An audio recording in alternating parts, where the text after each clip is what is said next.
En lisant à partir du verset 25 du chapitre 30 jusqu'à la fin du chapitre 3, observons comment Job dit « je » et « mon »,« ma »,« mes » environ 60 fois. Il soutient qu'il n'y avait rien de mauvais dans sa vie et explique les raisons pour lesquelles il tenait bon à sa revendication. C'est le plus vivant déploiement de la subtilité du moi qui s'insinue après une merveilleuse expérience spirituelle et un service béni et fructueux. L'autocompassion se remarque dans les paroles avec lesquelles Job expose combien il avait été compatissant, tandis qu'aucune sympathie ne lui est montrée. Il raconte en gémissant « N'avais-je pas des larmes pour l'infortuné? Mon cœur n'avait-il pas pitié de l'indigent? J'attendais le bonheur et le malheur est arrivé. J'espérais la lumière et les ténèbres sont venues. » Job 30, 25, 26. Il parle de sa marche irréprochable et demande que Dieu le pèse dans des balances justes, tellement il était sûr de n'avoir pas marché dans le mensonge, ni son pied couru vers la fraude. Job 31, 5.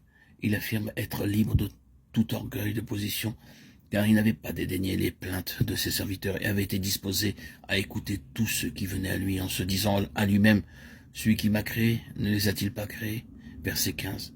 Puis il décrit son dévouement et dit « Si j'ai refusé aux pauvres ce qu'ils demandaient, si j'ai mangé seul mon pain » 31, 16, 17. Il parle encore de sa bonté pour le pauvre, de sa justice à ne prendre aucun avantage sur eux et de son indifférence pour les richesses.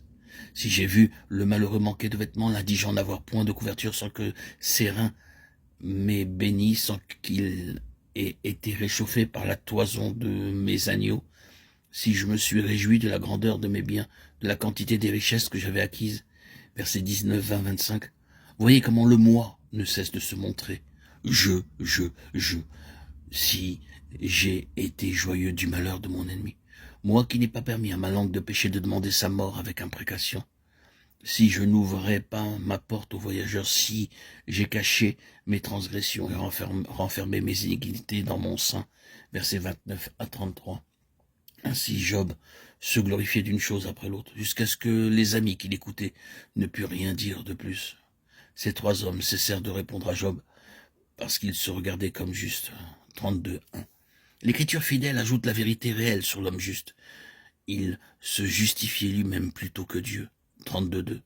Par toute cette auto-justification que les souffrances de Job ont mise en lumière, nous voyons donc la raison pour laquelle il lui fallait cette révélation plus profonde de Dieu, qui lui fit dire « J'ai horreur de moi, je me répands dans la poussière et dans la cendre. » C'est mon, ma, mais se faufile, car il a trop totalisé ses possessions, ses richesses spirituelles. Ma gloire reverdira sans cesse, dit-il, et mon arc rajeunira dans ma main.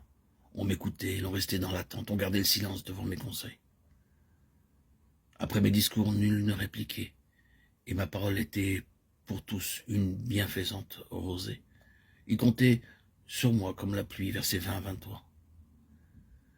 Job, ayant réalisé toute cette bénédiction et étant flatté, se flattant lui-même, le chapitre suivant suggère point par point le chemin de la croix.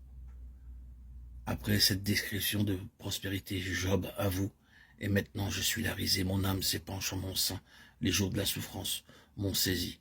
Dieu m'a jeté dans la boue, je ressemble à la poussière et à la cendre. » Job 30, 1, 16, 19. Si nous commençons à dire « je »,« moi »,« mon »,« mais » sur notre expérience spirituelle et sur notre service, Dieu devra sûrement trouver une voie pour nous abaisser jusqu'à la poussière.